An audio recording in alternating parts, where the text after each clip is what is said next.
Hello students, I hope all of you are doing good.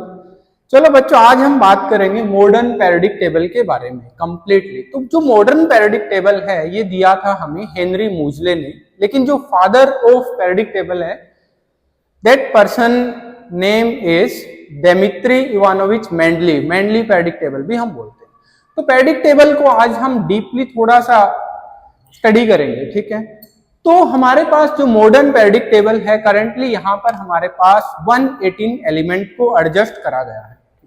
तो 118 element में से हमारे पास 22 एलिमेंट नॉन मेटल हैं और जो बच गए 96 हैं वो मेटल है। मेटल के अंदर ही 6 हमारे पास मेटलॉइड को भी एडजस्ट करा गया है।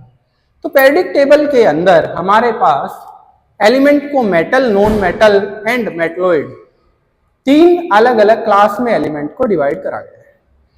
तो इस पेरियोडिक टेबल के अंदर बच्चों हमारे पास जो वर्टिकल यहां जैसे इस तरीके से वर्टिकल 18 ग्रुप बनाए गए हैं। तो ये हमारे पास फर्स्ट ग्रुप है और this group is our 18th group. तो वर्टिकली 18th ग्रुप है और हॉरिजॉन्टली हमारे पास इस तरीके से 1 बाय 1 जो हॉरिजॉन्टल में है हमारे पास 7 पीरियड है। तो 8 ग्रुप 18 ग्रुप हो गए, 7 पीरियड हो गए, राइट। उसके बाद देखो जो फर्स्ट वाला हमारे पास ग्रुप है इसको एल्कली मेटल बोला जाता है। What is alkali metal? Alkali mean होता है base, water soluble base. First group के एलिमेंट के जो बेस है हाइड्रोक्साइड है वो वाटर के अंदर सोल्यूबल रहते हैं, that's why they are called alkali metal group. Second group is called alkaline earth metal. Alkaline मतलब इनके बेस एल्कली है और अर्थ क्रस्ट में पाए जाते हैं, तो एल्केलाइन अर्थ मेटल इनको बोला जाता है, ठीक है। अब चलते हैं लास्ट ग्रुप 18th ग्रुप पे। 18th ग्रुप को बोला जाता है नोबल गैस और इनर्ट गैस। तो noble gas, inert gas because they are unreactive और एनवायरनमेंट के अंदर ये बहुत थोड़ी मात्रा में पाई जाती है। दूसरा रीजन ये है कि जो केमिस्ट्री में बेसिकली एक रूल है जो गवर्न करता है केमिस्ट्री को, ऑक्टेट रूल, कि all the element wants to get 8 electron in the outermost shell except hydrogen and helium.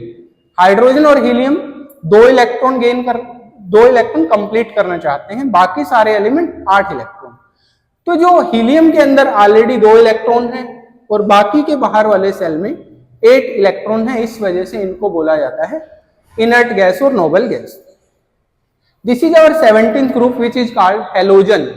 और हैलोजन मीन होता है बच्चों ore forming, sodium chloride, bromide, iodide, fluoride, तो और बनाते हैं, मिनरल्स की फॉर्म में ये मिलते हैं, तो इनको हैलोजन बोला जाता है। और हैलोजन में बच्चों ये जो ग्रुप है 17, इसके अंदर सॉलिड, लिक्विड और गैस तीनों ही टाइप के एलिमेंट मिलते हैं, जिससे फ्लोरीन है ये गैसियस फॉर्म में मिलता है, क्लोरीन गैस है, ब्रोमीन अकेला नॉन मेटल है जो लिक्विड फॉर्म में है, और आयोडीन क्या है, गैसियस फॉर्म में है। आयोडीन अकेली नॉन मेटल है जिसके अंदर क्या है, लस्टर भी पाई जाती है, चमक पाई जाती है, ठीक है। उसके बाद बात करते हैं बच्चों, हमारे पास पेरियोडिक टेबल के अंदर टोटल 4 ब्लॉक बनाए हुए हैं। पहले जो 2 ग्रुप हैं, फर्स्ट और सेकंड ग्रुप, इनको बोला जाता है S block element. Why they are called S block element? जब हम इन एलिमेंट का इलेक्ट्रॉनिक कॉन्फ़िगरेशन लिखते हैं तो जो लास्ट वाला इलेक्ट्रॉन है वो एस सब सेल के अंदर एंटर करता है, that's why they are called S block element. जैसे hydrogen 1s1, lithium 1s2 2s1, तो बाहर वाला इलेक्ट्रॉन एस सब सेल में होने की वजह से they are called S block element. फिर बच्चों 13th ग्रुप से लेके 18th तक जो ये 6 ग्रुप हैं, 13, 14, 15, 16, 17, 18, they are called p block element. So same region their last electron enter in p subcell. Group number 3 to group number 12, 3 से लेके जो 12वां ग्रुप तक है हमारे पास इन एलिमेंट को रखा गया है d block एलिमेंट में। Why d block element? Their last electron enter in d subcell.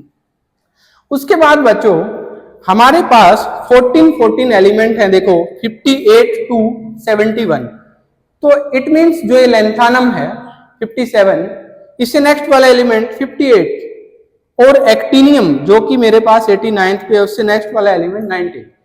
तो यहां से 14 एलिमेंट 57 से लेकर के 71 और 89 से लेके 103, इन 14 मतलब 28 एलिमेंट को पेरियोडिक टेबल के बीच में से हटा करके नीचे बॉटम में 2 अलग पीरियड बना दिए गए हैं।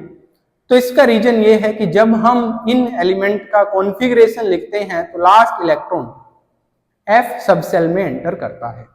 तो एफ सब सेल में होने की वजह से इन ग्रुप को बोला जाता है एफ ब्लॉक एलिमेंट। साथ ही साथ देखो बच्चों, जो ये लेंथेनम के बाद वाले एलिमेंट हैं इनको बोला जाता है लेंथेनोइड्स, और जो एक्टिनियम के बाद वाले एलिमेंट आते हैं thorium, praseodymium, uranium, neptunium, plutonium, americium, curium, berkelium, इनको बोला जाता है एक्टिनोइड। लेंथेनम के बाद वाले लेंथेनोइड, एक्टिनियम के बाद वाले एक्टिनोइड है। ठीक है, कुछ और ग्रुप की बात करते हैं, एलिमेंट्स कौन रिएक्टिव है।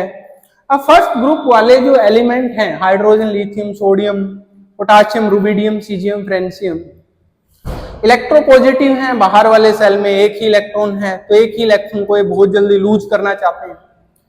इलेक्ट्रॉन के लूज करने की टेंडेंसी के कारण ये हाईली रिएक्टिव है, और ऊपर से नीचे जब हम ग्रुप में जाएंगे एटम का साइज इंक्रीज होगा तो इलेक्ट्रॉन को लूज करने की टेंडेंसी भी बढ़ेगी। तो इसीलिए फर्स्ट ग्रुप के अंदर जो हाईली रिएक्टिव मेटल हैं तो इनमें सीजियम और फ्रेंसियम सबसे ज्यादा रिएक्टिव होगा। लेकिन बच्चों जो फ्रेंसियम है वो रेडियो एक्टिव नेचर का है और हाफ लाइफ बहुत कम होने की वजह से जनरली ये अर्थ में नहीं मिलता।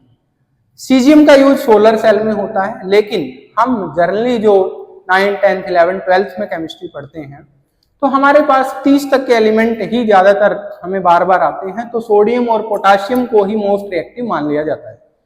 लेकिन नॉर्मली में केमिस्ट्री के पॉइंट ऑफ व्यू से सबसे ज्यादा फ्रेंसियम होगा या फिर ऑप्शन में आपको सीजियम मिलेगा। रिएक्टिविटी सीरीज के बेसिस पे आप देखोगे जो बुक में दिया होगा वो सोडियम, पोटाशियम सबसे ज्यादा रिएक्टिव आपको देखने को मिलेगा। अब बात करते हैं बच्चों कि पूरी पेरियोडिक टेबल में मोस्ट अबंडेंट एलिमेंट कौन सा है, धरती पर सबसे ज्यादा मात्रा में कौन पाया जाता है। तो इसका करेक्ट आंसर होगा, अगर एलिमेंट की बात करें, that is oxygen. Why oxygen? वैसे तो ये नॉन मेटेलिक एलिमेंट है, गैसियस फॉर्म में मिलता है, बट हमें पता है अर्थ पे 71% वाटर है, 21% ऑक्सीजन वैसे है। ग्लूकोज, फ्रक्टोज जो भी हमें मिलता है उसमें भी कंबाइंड फॉर्म में, तो ऑक्सीजन एटॉम मॉलिक्यूलर फॉर्म में और कंबाइंड फॉर्म में दोनों को मिला करके ऑक्सीजन अर्थ क्रस्ट पे सबसे ज्यादा मिलता है। अगर आपसे स्पेसिफिकली पूछा जाता है which is the most abundant metal, तो मेटल की अगर हम बात करते हैं बच्चों तो हमारे पास एल्यूमिनियम जो कि 13 नंबर पे आता है वो सबसे ज्यादा मिलता है। एल्यूमिनियम के बाद आयरन मिलता है, फिर हमारे पास कैल्शियम और अदर एलिमेंट आते हैं, राइट। हार्डेस्ट एलिमेंट की बात करें तो हमारे पास कार्बन का एलोट्रोप होता है डायमंड, तो diamond is the hardest substance that exist on earth. तो डायमंड हार्डेस्ट होता है, एलोट्रोप होता है कार्बन का। मोस्ट अबंडेंट की बात हो गई। उसके बाद पूरी पेरियोडिक टेबल में दो ही एलिमेंट लिक्विड स्टेट में मिलते हैं। मेटल की बात करें तो 80 नंबर पे आता है mercury. Mercury is the metal which exist in liquid state. और नॉन मेटल की बात करें तो हमारे पास ब्रोमीन दैट कम्स ऑन 35। तो 35 नंबर पर आने वाला ब्रोमीन नॉन मेटेलिक एलिमेंट है और अकेला नॉन मेटल है जो लिक्विड स्टेट में मिलता है। साथ ही साथ बच्चों हमारे पास जो गैलियम एलिमेंट है 31, ये गर्मियों में हथेली पे रखने पर पिघल जाता है, इसका भी मेल्टिंग पॉइंट कम होता है, 25 डिग्री से अबो ये मेल्ट हो जाता है। तो कई बार अगर ऑप्शन में आपको मरकरी नहीं मिला तो at that time you will click at gallium, और थर्ड ऑप्शन पे आप सीजियम को चूज करेंगे। देन बच्चों हमारे पास कुछ और ग्रुप के एलिमेंट हैं जो स्पेसिफिकली यूज होते हैं, तो आपको पता होना चाहिए। निकल, प्लेडियम और platinum, NiPd and Pt 10th group में होता है और इसको बोला जाता है catalytic group. What is catalyst? Which increase the rate of chemical reaction without consuming itself. ऐसे एलिमेंट जो रिएक्शन की रेट को फास्ट कर देते हैं। तो निकल, प्लेडियम और प्लेटिनम ये कैटालिस्ट यूज होते हैं। देन हमारे पास Cu, Ag and Au, Cu copper तांबा, देन सिल्वर, देन मेरे पास आता है गोल्ड। तो ये भी आप सीरीज में याद कर सकते हैं कि जो इन तीनों एलिमेंट के एक तो सिक्के बनाए जाते हैं, कोइन, तो इनको कोइंस मेटल बोला जाता है 11 नंबर ग्रुप को। और तांबा सबसे सस्ता है इन एलिमेंट में, उससे महंगा हमारे पास चांदी होगा और उससे महंगा सोना होगा, ठीक है। तो इस तरीके से Cu, Ag और Au ये तीनों एलिमेंट एक 11th ग्रुप में आते हैं और 11th ग्रुप को बोला जाता है कोइन मेटल। सो 10th ग्रुप हमारे पास हो गया कैटालिटिक ग्रुप, 11th ग्रुप हो गया हमारे पास that is coins metal group. इसके अलावा बच्चों हमारे पास जो 3 से लेके 12 ग्रुप तक के एलिमेंट जिनको हम डी ब्लॉक एलिमेंट के अंदर कंसीडर करते हैं, तो आपको 21 से लेके 30 तक एलिमेंट याद करने पड़ते हैं। तो इनको भी आप ऐसे याद कर सकते हैं। देखो स्कैंडियम से आगे वाले हैं scandium, titanium, vanadium, chromium, manganese, ferrous, cobalt, निकल, कॉपर, जिंक। तो कैसे हम इनको याद करें? इनको एक निमोनिक से याद कर सकते हैं हम। SC mean science teacher very cruel, मांगे फेयर कॉपी, निकला, कॉपर, जिंक, ठीक है। तो इस तरीके से 21 से लेके 30 तक के एलिमेंट को आपने याद करना है। अब हम बात करते हैं बच्चों याद करने के लिए, जैसे 9th 10th में सबसे पहले तो हम 20 तक के एलिमेंट याद करें। कुछ बच्चे निमोनिक्स की फॉर्म में याद करते हैं और बेटर रहेगा कि आप एलिमेंट के कुछ यूजेज को याद कर लें, उससे आपके माइंड में एक इमेज बन जाएगी। तो सबसे लाइटेस्ट एलिमेंट हमारे पास आता है दैट इज हाइड्रोजन। तो hydrogen is the lightest element, gaseous form में मिलता है। हेनरी कैवेंडिश ने 1764 में हाइड्रोजन को डिस्कवर करा था। मेटल की जब हम रिएक्शन करवाते हैं हाइड्रोजन गैस के साथ, सॉरी मेटल की रिएक्शन जब एसिड के साथ रिएक्ट करते हैं तो हमें हाइड्रोजन गैस मिलता है। जैसे हम Fe+H2SO4 गिव FeSO4+H2। तो हाइड्रोजन हो गया फर्स्ट नंबर पे, लाइटेस्ट एलिमेंट है, गैसियस एलिमेंट है। प्रोटियम, ड्यूटेरियम और ट्रिटियम 3 आइसोटोप मिलते हैं। लैब में मेटल की एसिड के साथ रिएक्शन करके इसको बना सकते हैं। सेकंड नंबर पे आता है हमारे पास हीलियम। हीलियम भी गैसियस एलिमेंट है, नोबल एलिमेंट है, और हीलियम का जो यूज है वो करा जाता है इनर्ट गैस के रूप में बैलून्स में, जो एडवर्टीजमेंट बैलून्स हैं उनको उनके अंदर ऐड करा जाता है। लिथियम ये भी लाइट मेटल होती है, लिथियम एंड बेरिलियम लाइट पत्थर जैसी थोड़ी हल्की दिखने वाली मेटल है।